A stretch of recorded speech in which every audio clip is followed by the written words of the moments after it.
नमस्कार। कल मैंने आपको बताया था कि किस तरह से 97 में जून जुलाई के बाद और पूरा 98 इनफैक्ट 6 सितंबर 1998 तक बबलू श्रीवास्तव, इरफान गोगा और अर्चना शर्मा ने मिलके देश के विभिन्न हिस्सों में जो उस समय के सबसे बड़े उद्योगपति थे उनकी किडनैपिंग की कोशिश की और किडनैपिंग की कोशिश में एक सागर लकटक मारा भी गया। सभी सक्सेसफुल किडनैपिंग में इन लोगों ने पैसे का ट्रांसफ़र हवाला के माध्यम से किया। कल मैंने आपको हवाला के बारे में पूरी बात बताई थी, कैसे कैसे हवाला ऑपरेट करते हैं। तो इस पूरे सीन में ये तीन लोग इरफान गोगा, अर्चना शर्मा और बबलू श्रीवास्तव थे। इरफान गोगा दुबई बेस्ड था और ये जब 92 में मुंबई बम ब्लास्ट के बाद मुंबई के अंडरवर्ल्ड में वर्टिकल डिवीज़न हुआ हिंदू मुस्लिम लाइन पर, छोटा राजन, बबलू श्रीवास्तव और जितने वो ठाकुर है वहाँ का मुंबई का, ये सारे लोग एक तरफ हो गए और दाऊद के करीबी एक तरफ हो गए। उसी समय इरफान गोगा बबलू श्रीवास्तव के साथ आ गया। इरफान गोगा और बबलू श्रीवास्तव ने उसी के बाद 93-94 में ये लोग चले गए थे और जब ये डिवीज़न हुआ था और बबलू श्रीवास्तव ने ये विरोध किया था कि मुंबई बम ब्लास्ट जैसी घटना उनको नहीं करानी चाहिए, मुंबई हमारा बेस है, ऐसे में इनोसेंट लोगों का मारा जाना ठीक नहीं है। उसके बाद दाऊद के लोगों ने सारे पासपोर्ट इन लोगों के छीन लिए थे, उसको रख लिया। ये लोग किसी तरह वहाँ से भाग के ये पहुँचे नेपाल में अपने आप को रीऑर्गेनाइज़ किया। फिर वहाँ से 95 आते आते इन लोगों ने फिर कोशिश की कि पहले हम अपना बेस बनाएं, हम कैसे पैसा इकट्ठा करें, पैसे, असलहे और लड़के। पैसे इनको बेसिकली चाहिए होते हैं अपने लड़के फीड करने के लिए, अपने लड़कों को वहाँ बम्बई में, लखनऊ में, देश के अन्य हिस्सों में लड़के तैयार करने के लिए, उनसे डेयरिंग काम कराने के लिए और फिर उनको कैटर करने के लिए, उनको समय समय पर पैसा देने के लिए ताकि वो उनका काम कर सकें। इसी सिलसिले में इन लोगों ने ये बड़ी बड़ी किडनैपिंग की। ये बात दाऊद को बहुत अच्छी नहीं लगी। दाऊद ने कहा कि अगर इस तरह से ये लोग किडनैपिंग करते रहे, और उसमें एक बात और ये मैं बताऊं कि वहाँ इन्होंने किसी को नहीं छोड़ा। मुंबई में जब ये किडनैपिंग कर रहे थे तो टारगेट उन लोगों को किया था जिनके बारे में ये सामान्य धारणा थी कि ये दाऊद इब्राहिम या डी कंपनी को पैसा देते हैं। उनको किडनैप किया, उनसे बहुत बड़ी धनराशि वसूल की। ये बात खटक गई और खटकने के बाद दाऊद ने अनीस इब्राहिम को और अपने बाकी लोगों को ये कहा कि कैसे भी हो इरफान गोगा को वहाँ से हटाया जाए, अपने रास्ते से हटाया जाए, क्योंकि ये सारी दिक्कत होती है फिरौती की रकम वसूलने वाली, वो स्मूथली ये वहाँ से करता था। इरफान गोगा के बारे में एक बात और बता दूं कि ये दुबई में जितने भी डांस ट्रूप के कार्यक्रम होते थे इन सब से उगाही लेता था, ये इन सब से पैसा वसूलता था। और यहाँ तक उस समय बताया गया था कि अगर किसी भी डांस ट्रूप को, किसी पार्टी को दुबई में अपना कोई कार्यक्रम करना है तो बिना इरफान गोगा के अनुमति के ऐसा संभव नहीं है। मैंने आपको कल बताया था कि कैसे अर्चना शर्मा इरफान गोगा के संपर्क में आई थी और फिर अर्चना शर्मा को इतना मजबूर कर दिया उसने कि अर्चना शर्मा उनके और बबलू श्रीवास्तव के लिए काम करने लगी। लगभग सारी बड़ी किडनैपिंग्स में अर्चना शर्मा का हाथ था। अर्चना शर्मा ने तरह तरह के रोल अपने वहाँ प्ले किए थे और उनको सक्सेसफुली किडनैपिंग कंडक्ट कराई थी। ठीक इसी तरह से शैला नाम की एक डांस ट्रूप में एक लड़की थी, नर्तकी थी, वो देखने में बहुत खूबसूरत थी और इरफान गोगा का उस पर दिल आ गया। लेकिन वहाँ पे जितने अंडरवर्ल्ड के बड़े लोग थे दुबई में उस समय रह रहे थे, जिनमें शरद शेट्टी था, जिनमें वहाँ अनीस इब्राहिम था, अबू सालिम भी वहीं रह रहा था, ये सारे लोग सब उसके पीछे पीछे भागने लगे और एक टाइम ऐसा आ गया कि शैला के लिए आपस में इन लोगों में तनातनी हुई। इरफान गोगा ने फाइनली शैला से शादी कर ली। कुछ लोग उसको शैली भी कहते हैं। ये इरफान गोगा की तीसरी पत्नी थी। ये थोड़ी सी खटास और इन लोगों के बीच में हुई जो उस समय सामान्य रूप से एक साथ रहा करते थे। पहले ये बताया जाता था कि ये जो दुबई से, उसी समय में दुबई से गोल्ड चोरी छिपे हिंदुस्तान ले जाने की परंपरा थी। जो लोग दुबई में काम करते थे वापस जाते समय बड़ी मात्रा में सोना ले जाते थे, वहाँ उसको लोकल मार्केट में बेच लिया करते थे या अपने इस्तेमाल के लिए ले जाते थे। सस्ता और अच्छी क्वालिटी का सोना वो दुबई से ले जाया करते थे। एक नेटवर्क और इरफान गोगा का वहाँ रहा कि एयरपोर्ट से वो पता कर लेता था कि कौन कौन लोग कहाँ कहाँ जा रहे हैं और किसके पास अंदाज से कितना सोना होगा। दिल्ली या बम्बई एयरपोर्ट पे उतरने के बाद वो जब अपने गंतव्य को जा रहे होते थे तो रास्ते में उनका सोना लूट लिया जाता था। ऐसी सैकड़ों घटनाएं उस ज़माने में हुई थी जब सोना लूटा गया था। इस तरह से इरफान गोगा का साम्राज्य वहाँ बड़ा हो गया और इरफान गोगा सबकी आंखों में खटकने लगा। बबलू श्रीवास्तव उसको प्रोटेक्ट करता था और बबलू के बारे में ये अंडरवर्ल्ड में ये लोगों की जानकारी में था, अंडरवर्ल्ड में लोग उसका लोहा मानते थे कि शातिराना काम जहाँ पर किसी को किडनैप करने के लिए कैसे प्लान बनेगा, कौन जाएगा, कैसे वहाँ पर रुकेगा, कौन रैकी करेगा, कैसे कहाँ पर उसे खींच के उठाना है, कैसे ले जा के रखना है और फिर उसकी डील कौन कराएगा, कौन उसका पैसा किस जगह पे हवाला वाले डीलर्स को दिलवाएगा और कैसे वो इरफान गोगा उसे वहाँ से पहुँचाएगा। तो जितना दिमाग बबलू श्रीवास्तव का चलता था, अंडरवर्ल्ड में उस समय डी कंपनी में किसी व्यक्ति का नहीं चलता था। इसीलिए कहा जाता है कि बबलू श्रीवास्तव ने कभी भी दाऊद के सबऑर्डिनेशन में काम नहीं किया। बबलू श्रीवास्तव का अपना गैंग था और बबलू श्रीवास्तव उनसे पार्टनरशिप पर या जब कभी नीड बेसिस पे, जब कभी बबलू की ज़रूरत दाऊद को हो या दाऊद की ज़रूरत बबलू को हो, तो एक दूसरे की मदद कर दिया करते थे। इस वक्त में जब ये डी कंपनी, जब ये पूरा अंडरवर्ल्ड डिवाइड हो गया था हिंदू मुस्लिम लाइन पे, तो इरफान गोगा को वो वहाँ प्रोटेक्ट किया करता था।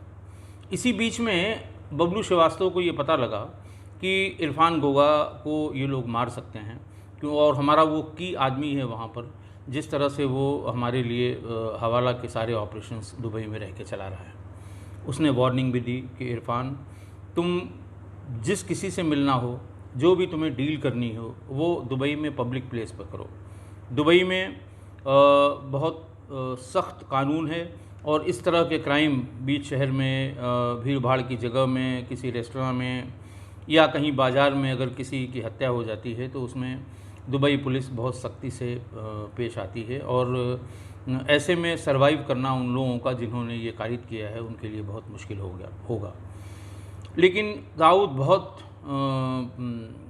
बेचैन हो रहा था कि कैसे भी इरफान को, और इधर इरफान गोगा और बबलू श्रीवास्तव किडनैपिंग किए जा रहे थे। इन सब से परेशान होकर इस काम में अनीस इब्राहिम को लगाया गया। अनीस इब्राहिम ने एक शुएब वहाँ पे था इन्हीं लोगों के साथ का, उसको लगाया। इरफान गोगा को ताश खेलने का, जुआ खेलने का बहुत शौक़ था। ये लोग रात में कहीं न कहीं इकट्ठा होते थे और जुआ खेलते थे। ये प्लान किया गया कि इसको जुआ खेलने के लिए कहीं शुएब या तो अपने घर पे बुलाएगा या ऐसी जगह पे बुलाएगा जहाँ जो पब्लिक प्लेस ना हो, और फिर वहीं इसको मार दिया जाएगा। इसी प्लान के तहत एक दिन इन लोगों ने एक शिप अरेंज किया। शिप में उन्होंने अपने लोग सब तैयार किए कि सब लोग वहाँ चलेंगे और वहीं पर हम लोग ताश खेलने के लिए इसको बुलाएंगे। बीच समंदर में इसको मार देंगे और मार के समंदर में बॉडी फेंक देंगे, तो कभी पुलिस को नहीं पता लगेगा कि इरफान गोगा जिंदा है कि मर गया। ये उस दिन शाम को शिप पे जाने के लिए चला, लेकिन बीच में किसी बात पर बबलू श्रीवास्तव से किसी चीज़ पर, किसी मुद्दे पर इसकी बातचीत होने लगी, तो इसने यूं ही जिक्र कर दिया कि मैं इस तरह से शिप में जा रहा हूँ। बबलू ने तुरंत मना किया कि तुम वापस लौट जाओ, किसी कीमत पे शिप पर इस तरह से मत जाना, क्योंकि मुझे जो सूचना है, मुझे जो अंदाज़ा है, ये तुम्हें मार देंगे। और बबलू की बात मान के इरफान गोगा वहाँ से वापस चला आया। इसके बाद इस प्लान के फेल होने पर ये लोग और परेशान हुए। परेशान होने के बाद फिर शरद शेट्टी ने को ये काम दिया गया कि तुम उसके यहाँ जाते हो, वो तुम्हारे यहाँ कभी कभी आता है। किसी दिन इसको ताश के खेल में तुम अपने यहाँ बुलवाओ। शरद शेट्टी ने इसको बुलवाया और उस दिन इसकी बात भी नहीं हुई। बबलू श्रीवास्तव से अगर उस दिन बात हुई होती तो शायद ये बबलू श्रीवास्तव ने मना कर दिया होता। लेकिन वो शरद शेट्टी जिसको सब चीज़ें पहले से पता थी, वो सारे आदमी उसने वहाँ सेट कर रखे थे, उसके घर पे ताश खेलने के लिए ये चला गया, जुआ खेलने के लिए चला गया। और उसके बाद से इरफान गोगा कभी लौट कर वापस नहीं आया। ये लोग पहले भी ऐसा करते थे कि एयरपोर्ट पे किसी गाड़ी को पार्क कर दिया करते थे। ये इनका मोडस ऑपरेंडी है, जो बाद में भारत पूरे देश में जो किडनैपिंग हुई थी वहाँ उन्होंने ये किया था कि किडनैपिंग की गाड़ी को एयरपोर्ट में खड़ा कर देते थे, ताकि पुलिस 2-4 दिन तक ये मान के चलती थी कि अपने से कहीं चला गया है। घर वालों को ये कन्विंस करने में पुलिस सफल हो जाती थी कि एयरपोर्ट पे गाड़ी मिलने का मतलब ही यही है कि वो अपने से किसी फ़्लाइट से कहीं चला गया है और कुछ समय में लौट आएगा। इस बीच में उन लोगों को डील करने का मौका मिल जाता था और वो पूरा पैसा डील करके, हो सकता है ये इन्हीं 3-4 दिनों में पैसा लेके उसको रिलीज़ कर दें। इरफान गोगा के मरने के बाद शरद शेट्टी, जिसको वांग्या भी कहते थे, वांग्या और 2 आदमी उसकी इरफान गोगा की गाड़ी को ले जाके दुबई इंटरनेशनल एयरपोर्ट की पार्किंग पे इन लोगों ने खड़ा कर दिया और ये खुद एक फ़्लाइट लेके वहाँ से निकल गया। शैला, जो इरफान की वाइफ थी, वो उसको ये लगा कि कुछ फाउल प्ले हो गया। उसने बड़ी कोशिश की दुबई की पुलिस से मिल के इस बात की कि हमारी FIR दर्ज कर ली जाए, लेकिन FIR दर्ज नहीं हुई। FIR दर्ज नहीं हुई तब फिर उसने कांटेक्ट किया 3 दिन उसके हत्या के 3-4 दिन बाद बबलू श्रीवास्तव से कि इस तरह से हो गया, उसका पता नहीं चल रहा है और FIR भी नहीं हो रही है।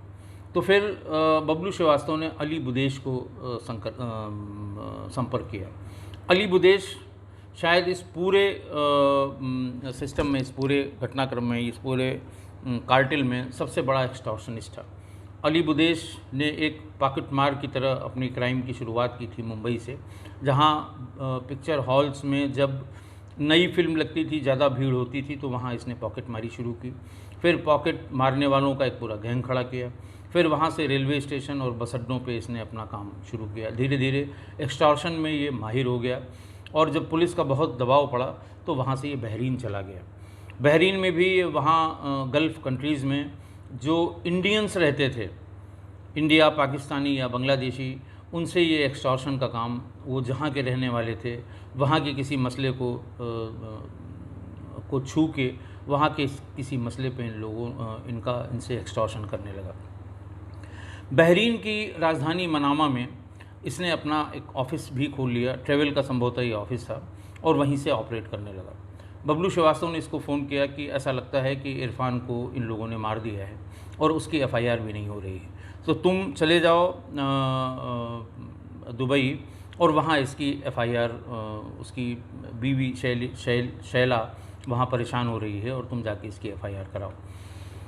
अली बुदेश तुरंत मनामा से, बहरीन से दुबई आया और ये लोग सीधे पुलिस के पास नहीं जाते थे। जितने उस कार्टेल में बड़े जो बड़े माफिया या बड़े जो बदमाश हुआ करते थे, बड़े शूटर जिनका ज़्यादा नाम होता था, वो इंटेलिजेंस एजेंसीज़ के कांटेक्ट में, आज भी ऐसा ही होता है, जो जितना बड़ा गैंगस्टर है अंडरवर्ल्ड का, उससे इंटेलिजेंस एजेंसीज़ अपना काम कराती हैं और वो इंटेलिजेंस एजेंसीज़ के टच में ज़्यादा रहते हैं। तो वो इंटेलिजेंस एजेंसीज़ के अपने कॉन्टैक्ट के पास गया और उसने कहा साहब ऐसे ऐसे है, और 4 दिन हो गया अभी तक उसकी FIR नहीं लिखी गई और हम लोगों को पूरा अंदाज़ा है कि इसमें उसकी हत्या हो गई है। ऊपर से आदेश होने के बाद दुबई पुलिस ने ये FIR लिखी।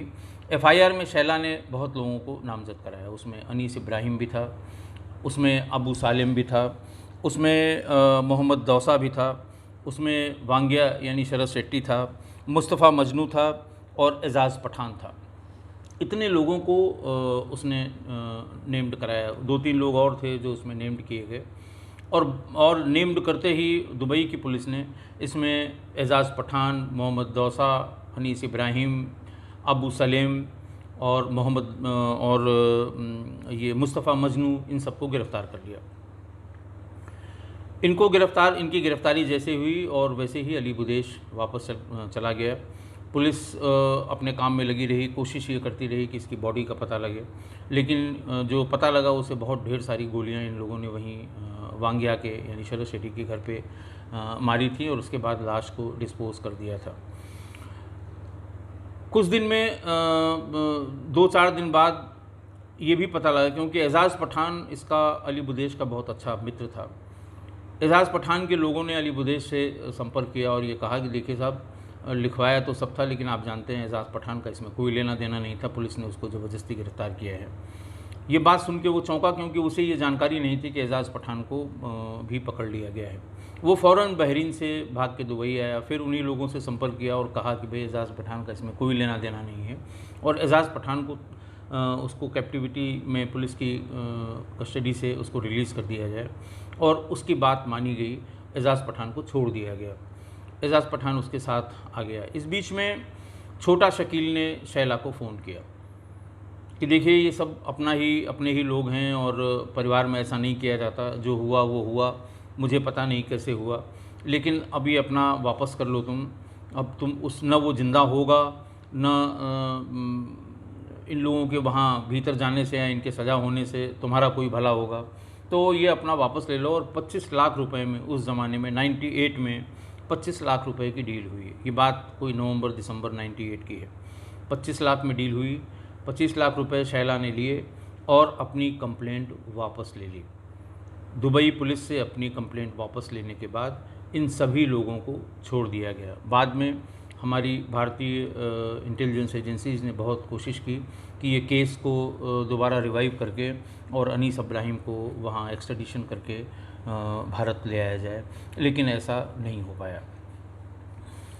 ये इरफान गोगा का ये चैप्टर वहीं ख़त्म हो गया। अब बची अर्चना शर्मा। मैं इन लोगों के बारे में इसलिए बता रहा हूँ कि कल के एपिसोड में मैंने बताया था कि कैसे इन लोगों ने ये पूरी डील की थी और कैसे सक्सेसफुली सारे किडनैपिंग को एग्जीक्यूट किया था। अर्चना शर्मा भी इरफान गोगा की ही शिकार हुई थी। जब ये पीताम्बर मिगलानी, जो इसका पहला पति था, जो इसका पति था, उससे झगड़ा हुआ और पता लगा कि उसने पहले एक शादी कर ली है, तो ये इरफान गोगा के टच में आई थी। पहले तो इरफान गोगा की बात मानने से इनकार कर दिया था इसने, लेकिन इरफान गोगा की इस मसले में मास्टरी हासिल थी। उसने फ़िलहाल इसको घेर लिया और फिर इसे एलडी व्यास की किडनैपिंग इससे कराई, और एलडी व्यास की किडनैपिंग के दरमियान ही बबलू श्रीवास्तव से अर्चना शर्मा का संपर्क हुआ टेलीफोन से, और तब से बबलू श्रीवास्तव के इशारे पर ही ये अलग अलग किडनैपिंग में भाग लेने लगी। अर्चना शर्मा जब भी नेपाल ये जाती थी, इसको शरण दिया करता था वहाँ पर मिर्ज़ा दिलशाद बेग। मिर्ज़ा दिलशाद बेग अंडरवर्ल्ड में बहुत चर्चित नाम था उस समय। हालांकि उस समय वो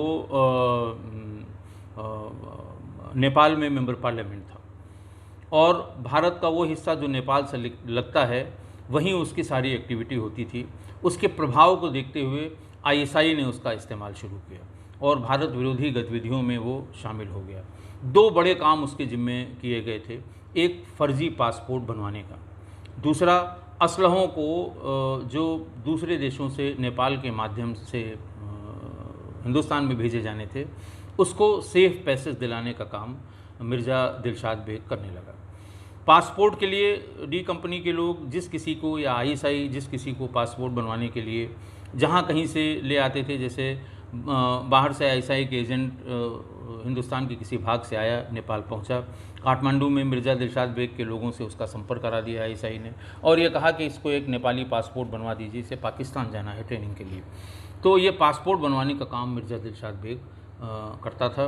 और दूसरा, अंडरवर्ल्ड में जितने भी क्राइम, मुंबई में जो बड़ा उस समय आपस में दोनों गैंग्स में झगड़ा चल रहा था, बड़ा क्राइम करने के बाद जितने भी बड़े अपराध हुए हैं मुंबई में, आपस की राइवलरी में, गैंग राइवलरी में, मुलजिम उसके जो बदमाश थे, उसके जो गैंगस्टर थे, सीधे मिर्ज़ा दिलशाद बेग के पास जाते थे।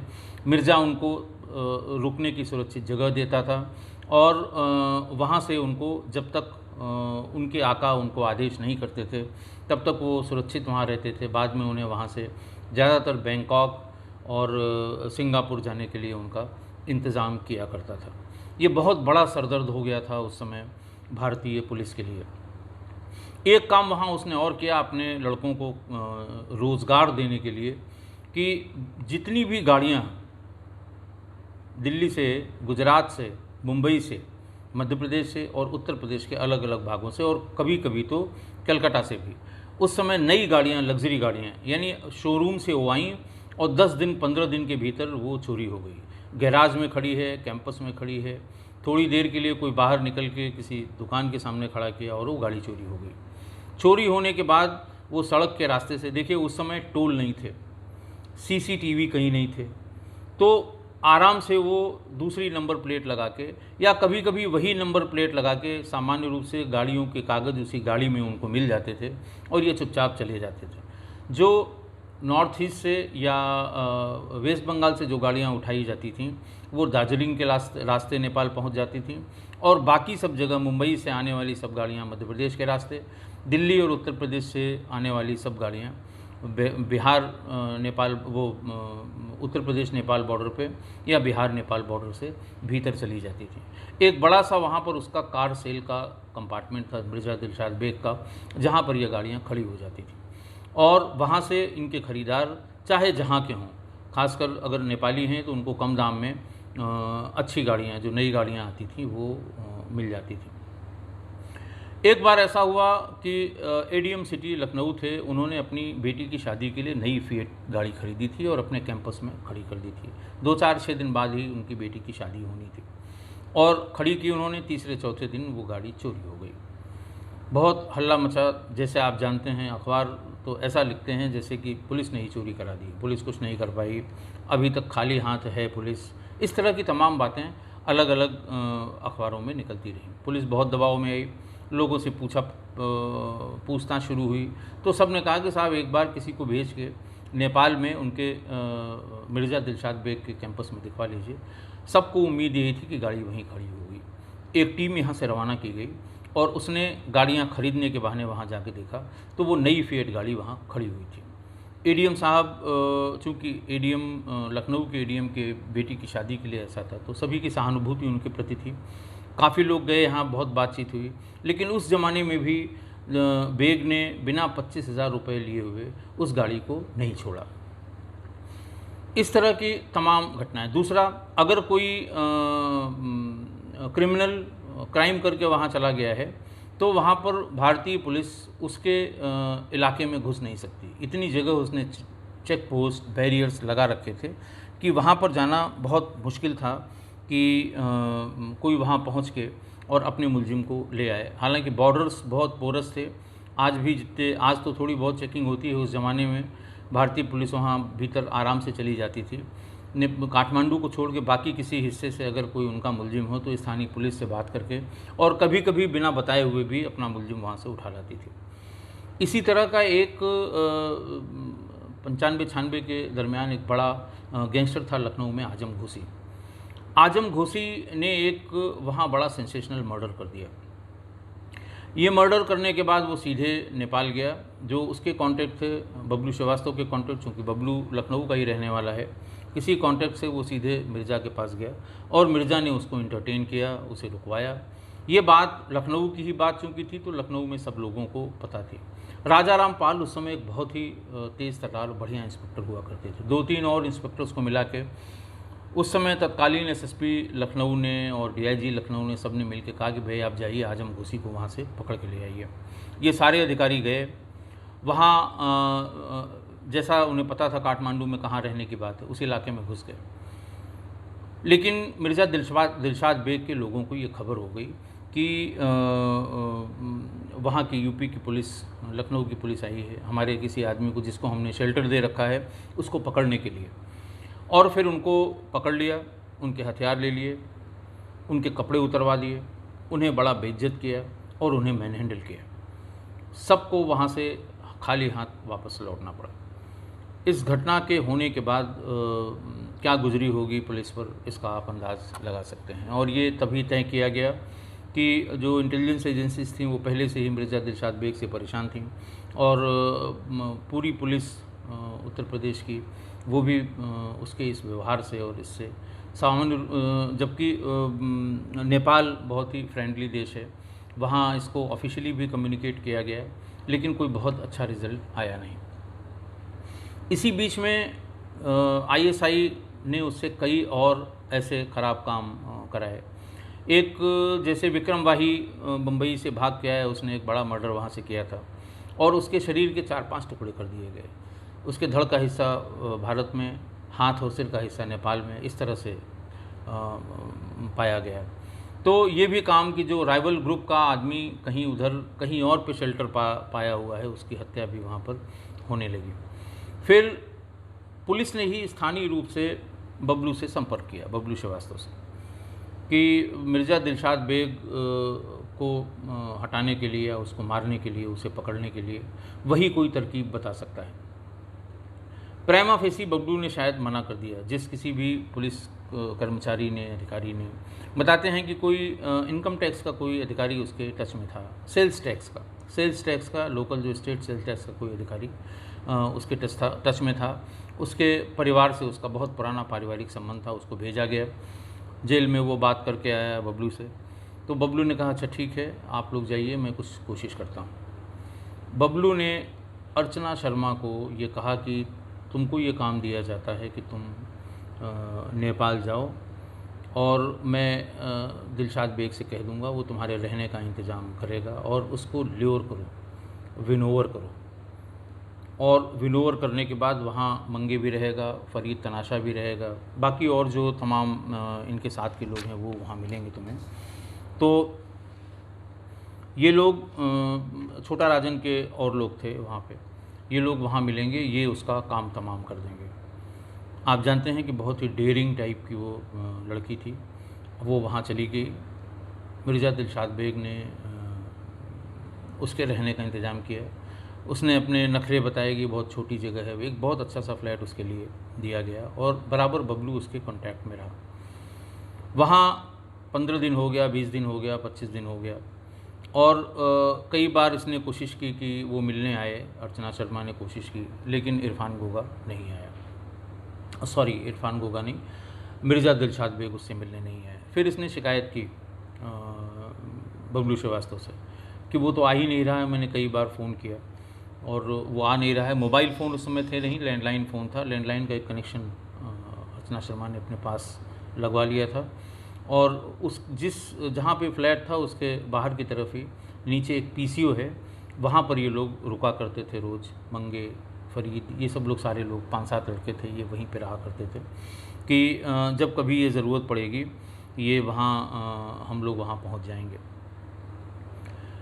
जब इसने शिकायत की तो इन्होंने फिर मिर्ज़ा से फ़ोन करके बताया कि भाई वो बहुत अच्छा नॉनवेज बनाती है और कितनी बार उसने बुलाया, तुम गए क्यों नहीं, तुम क्यों उससे, जब वो तुम जानते हो कि वो इस समय परेशान है, कई जगह से वांटेड है, तो अब वो वहाँ तुम्हारी शरण में है तो तुम उसके पास क्यों नहीं जाते हो कि वो खाना वाना तुमको अच्छा बना के खिलाएगी और बहुत टैलेंटेड लड़की है। इस तरह की बात उन्होंने कही ताकि वो चला जाए और फिर बताया कि नहीं अब तुम फ़ोन करना और मिर्ज़ा अब तुम्हारे पास जाएगा। मिर्ज़ा कभी बबलू की बात टालता नहीं था। फिर अर्चना शर्मा ने फ़ोन किया कि आज मैंने मटन बनाया है, तमाम डिश के बारे में बताया कि आप आ जाइए। उसने कहा अच्छा ठीक है, हम आ जाएंगे। अर्चना शर्मा ने अपने लोगों को जो वहाँ पे थे, फरीद तनाशा, मंगे और 5-6 लड़के थे उस समय, तो वो उनको अलर्ट किया कि ये आएगा। सीढ़ी से चढ़ के ऊपर जाना होता था और जैसे ही आएगा मैं इशारा कर दूंगी, फ़ोन से बता दूंगी या खाली रिंग कर दूंगी, बाहर की तरफ बालकनी है वहाँ आके खड़ी हो जाऊंगी, तो तुम समझ लेना इसको कि वो आ गया है। और जैसे ही वो नीचे उतरे वो इसका काम तमाम हो जाना चाहिए। वादे के मुताबिक मिर्ज़ा दिलशाद बेग आया भी, बैठा, थोड़ी देर तक बात हुई।